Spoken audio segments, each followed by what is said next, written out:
এখন আলোচনায় অংশগ্রহণ করবেন মাননীয় সদস্য এবং মাননীয় প্রতিমন্ত্রী জনাব মোহাম্মদ শহীদুজ্জামান সরকার। 47 নওগাঁ 2। আপনার নির্ধারিত সময় 7 মিনিট।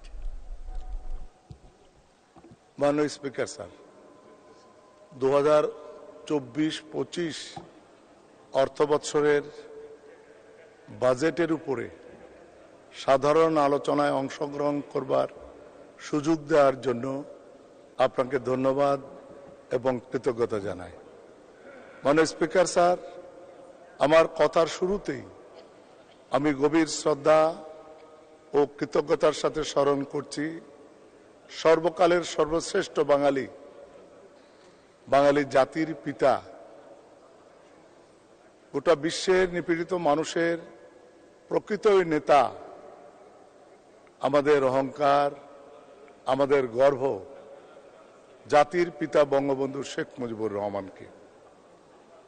আজকে এখানে দাঁড়িয়ে আমি গভীর শ্রদ্ধা সাথে স্মরণ করছি 1975 সালের 15ই আগস্ট জাতির পিতার প্রাণাধিকার সহধর্মিণী বঙ্গমাতা শেখ ফজিলাতুন্নেসা মুজিব সহ বঙ্গবন্ধু শেখ মুজিবুর রহমানের পরিবারের যে 17 জন সদস্য বিপদগামী কিছু মানুষের দ্বারা নির্মমভাবে শাহাদাত বরণ করেছেন, সেই 1975 সালের 15ই আগস্টের সকল শহীদদের প্রতি আমি গভীর শ্রদ্ধা নিবেদন করছি।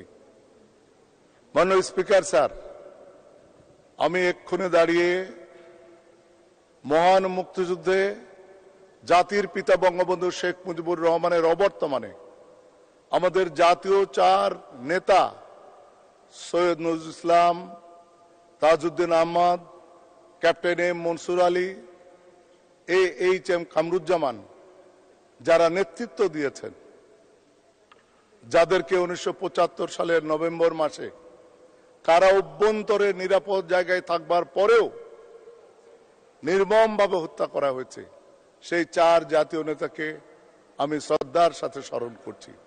আমি গভীর শ্রদ্ধার সাথে স্মরণ করছি মহান মুক্তিযুদ্ধে যে সকল বীর মুক্তিযোদ্ধা জীবন উৎসর্গ করেছেন, তাদের প্রতি শ্রদ্ধা জ্ঞাপন করছি। মহান মুক্তিযুদ্ধে যে 30 লক্ষ বাঙালি নাম জানা না জানা শহীদ হয়েছেন, তাদের প্রতি শ্রদ্ধা নিবেদন করছি। 2 লক্ষ মা বোন যারা তাদের জীবনের চরম সম্পদ ইজ্জত বিকিয়ে দিতে বাধ্য হয়েছেন, যারা পাকিস্তানি হানাদার বাহিনী, তাদের এদেশীয় দোসর রাজাকার আল বদর আল শামস, জামাত ইসলাম, তাদের দ্বারা ধর্ষিতা নির্যাতিত হয়েছেন, সেই ধর্ষিতা নির্যাতিতা 2 লক্ষ মা বোনের প্রতি আমি শ্রদ্ধা জ্ঞাপন করছি।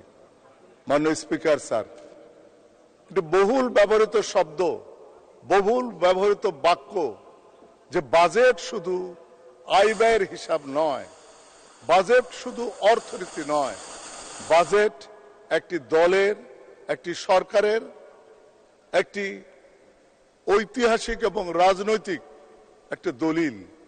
সেই দলিল এই বাজেট, এই 24-25 সালের যে বাজেট এইখানে দেওয়া হয়েছে, সেটিও আমাদের এই বাংলাদেশ আওয়ামী লীগের একটি রাজনৈতিক দলিল হিসাবে এইখানে মাননীয় অর্থমন্ত্রী জমা দিয়েছেন। আমি এই কারণে মাননীয় অর্থমন্ত্রীকে ধন্যবাদ জানাই, কৃতজ্ঞতা জানাই যে এই বাজেট প্রস্তুতকালে উনি জাতির পিতা বঙ্গবন্ধু শেখ মুজিবুর রহমানের আদর্শকে হৃদয়ে ধারণ করেছেন, মাননীয় প্রধানমন্ত্রী জননেত্রী শেখ হাসিনার নির্দেশনাকে মাথায় রেখেছেন। আমি ধন্যবাদ জানাই যে এই বাজেট প্রণয়নের সময় মাননীয় অর্থমন্ত্রী আমাদের যে নির্বাচনী ইশতেহার, সেই ইশতেহারকে প্রতিটি বর্ণ বর্ণ অক্ষর অক্ষর মেনে চলেছেন। উনি এই বাজেট প্রণয়নকালে আমাদের যে প্রেক্ষিত পরিকল্পনা আছে, সেই প্রেক্ষিত পরিকল্পনাকে মনে রেখেছেন। এই বাজেট প্রণয়নকালে উনি আমাদের যে এসডিজি প্রণয়নের, এসডিজি বাস্তবায়নের যে অঙ্গীকার আছে, সেই এসডিজি কে মনে রেখেছেন উনি। এই বাজেট প্রণয়নের সময় উনি আমাদের যেই অষ্টম পঞ্চবার্ষিক পরিকল্পনা, যে পরিকল্পনা এখন চলমান আছে, সেই পরিকল্পনাকে বিবেচনায় নিয়েছেন। উনি বিবেচনায় নিয়েছেন আমাদের মাননীয় প্রধানমন্ত্রী যে ডেল্টা প্ল্যান 2100, সেই প্ল্যানে যেসব কথা আমরা বলেছি, সেই প্ল্যানে যেসব স্বপ্ন আমরা জাতিকে দেখিয়েছি, সেই স্বপ্নের কথা উনি মনে রেখেছেন। এইরকম একটি বাজেট, যে বাজেটে আমরা আমাদের স্বপ্নের পথগুলো, স্বপ্নে পৌঁছবার ঠিকানাগুলো, আকাশকে স্পর্শ করবার ঠিকানাগুলো খুঁজে পাই, রাস্তা খুঁজে পাই, সেই বাজেট এই মহান সংসদে উনি পেশ করেছেন। আমি আবারও আমার পক্ষ থেকে ওনাকে ধন্যবাদ এবং কৃতজ্ঞতা জানাই। মাননীয় স্পিকার স্যার, এই বাজেট নিয়ে নানাভাবে কথা বলা হচ্ছে, নানা কথা বলা হচ্ছে যে সংকট, এই সংকোচন, নানা রকম। এই বাজেট মোটেও সংকোচনমূলক কোনো বাজেট নয়। আপনি দেখবেন গত অর্থ বছরের চাইতে এই বাজেটও আমার সম্প্রসারণশীল একটি বাজেট। এই বাজেটও আগামী গত অর্থ বছরের তুলনায় এবারও একটি বড় আকারের বাজেট দেওয়া হয়েছে। এবং শুধু বাজেট দেওয়া নয়, সেই বাজেটে যে অনুষঙ্গগুলো এসেছে, সেই অনুষঙ্গগুলো আগামীকে সামনে নিয়ে জাতির পিতার স্বপ্নের সোনার বাংলা এবং আমাদের প্রিয় নেত্রী জননেত্রী শেখ হাসিনার স্মার্ট বাংলাদেশ গড়বার প্রত্যয়কে সামনে নিয়েই আমরা এগিয়ে যাচ্ছি। এই বাজেটের মাধ্যমে আমরা এগিয়ে যাব। মাননীয় স্পিকার স্যার, আমাদের এই কথাগুলো বারংবার বলতে হয়। আবারও বলছি, এক কুসুমে কীট আছে, চাঁদে কলঙ্ক আছে। সেই জন্য যারা কুসুমের সৌন্দর্য ভোগ করতে চায় না, সেই কারণে যারা চাঁদের সৌন্দর্য ভোগ করতে চায় না, তাদেরকে দুর্ভাগা বলা ছাড়া আর অন্য কোনো ভাষা আমার কাছে নেই। আমি তাদের দুর্ভাগ্যের জন্য নিজেই তাদের জন্য আমি কষ্ট অনুভব করি। মাননীয় স্পিকার স্যার, আমরা এই বাজেটের মাধ্যমে সেই আমাদের স্বপ্ন সারথী মাননীয় প্রধানমন্ত্রী জননেত্রী শেখ হাসিনার হাত ধরে জাতির পিতার স্বপ্নের সোনার বাংলায় আমরা পৌঁছে যাব। 2 মিনিট বলবেন। মাননীয় স্পিকার স্যার, এই বাজেট আমরা প্রমাণ করতে পেরেছি। শুধু এই বাজেট নয়, মাননীয় প্রধানমন্ত্রীর যে ধারাবাহিক যে বাজেট, সেই বাজেটগুলো নিয়ে আমরা যদি আজকে আলোচনা করি, তাহলে আমরা দেখতে পারবো যে এই বাজেটের ধারাবাহিকতা আছে। আমরা আমাদের এই বার্ষিক উন্নয়ন কর্মসূচি, একটি দেশের উন্নয়নের মূল বিষয়বস্তু, মূল স্বপ্ন বার্ষিক উন্নয়ন কর্মসূচির মাধ্যমে বাস্তবায়ন হয়। আমি যদি আপনাকে অতীত থেকে একটু বিনয়ের সাথে বলতে চাই, আমরা যখন বিএনপি জামাতের সরকারের কাছ থেকে যখন আমরা নতুন সরকার গঠন করেছি, তখন তাদের বার্ষিক উন্নয়ন কর্মসূচিতে বরাদ্দ ছিল 21,600 কোটি টাকা। 21,600 কোটি টাকা। আর আজকে এই 2024-25 সালের এই যে বাজেট আমরা পেশ করেছি, সেই বাজেটে মাননীয় অর্থমন্ত্রী আমাদের এডিবিতে বরাদ্দ রেখেছেন 2,65,000 কোটি টাকা। ঠিক এইভাবে অন্যান্য অনুষঙ্গগুলো, অন্যান্য প্যারামিটারগুলো যদি আমরা দেখি, প্রত্যেকটা ক্ষেত্রেই আমরা দেখতে পাবো যে আমাদের জিডিপি এক সময় 55,000, বিএনপি যখন আমাদের হাতে দেশ দিয়েছে 55,000 কোটি টাকা তখন জিডিপি ছিল। আজকে সেই জিডিপি 55 লক্ষ টাকায়, আজকে আমাদের জিডিপি 55 লক্ষ কোটি টাকায় আমাদের জিডিপিতে রূপান্তরিত হয়েছে।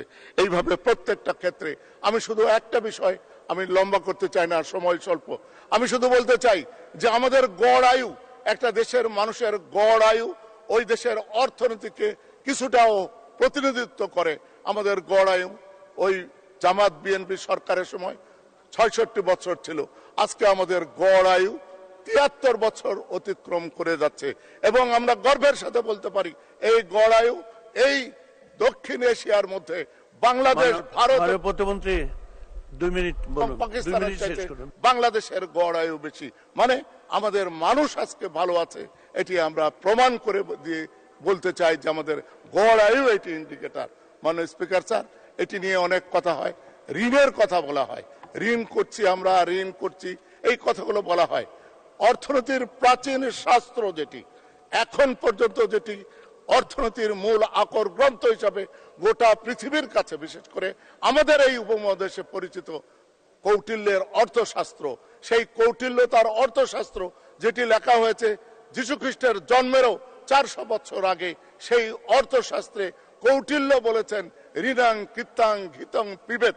ওনার ব্যাখ্যাটা ছিল ঋণ করে হলো ঘি খাবে, তাহলে তোমার সক্ষমতা বাড়বে। দেখতে হবে আমার ঋণের টাকা আমি কোন ক্ষেত্রে ব্যয় করছি। আমি ঋণের টাকা যদি আমার সক্ষমতা বৃদ্ধির জন্য ব্যয় করি, তাহলে ওই অর্থনীতির আকর গ্রন্থ অনুযায়ী আমরা পথ হারাই নেই।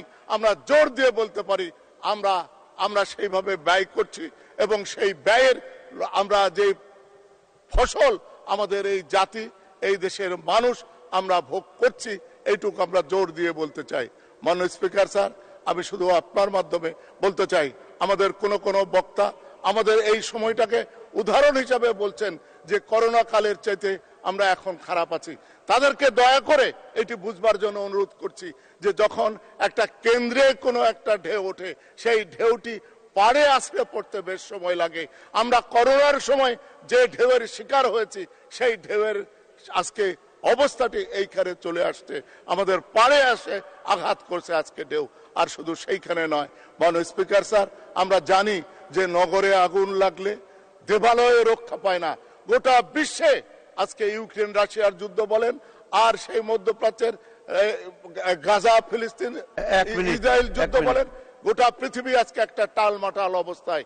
সেই অবস্থার কারণে গোটা বিশ্বে যখন আগুন লেগেছে অর্থনীতিতে, গোটা বিশ্বের অর্থনীতি, আমরা যদি আমেরিকার অর্থনীতিটা দেখি, আমরা যদি জাপানের অর্থনীতি দেখি, আমরা যদি জার্মানির অর্থনীতি দেখি, তাহলে দেখব যে তারা তাদের নীতি সুধার কিভাবে বাড়িয়েছে।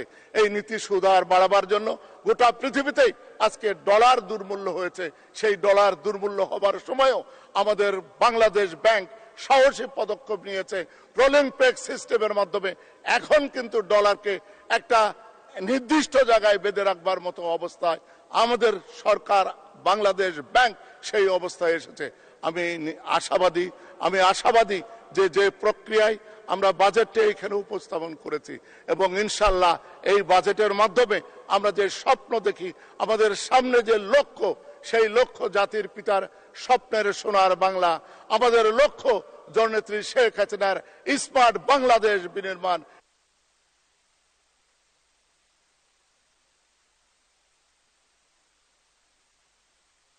ধন্যবাদ মাননীয় প্রতিমন্ত্রী, আপনাকে অসংখ্য ধন্যবাদ।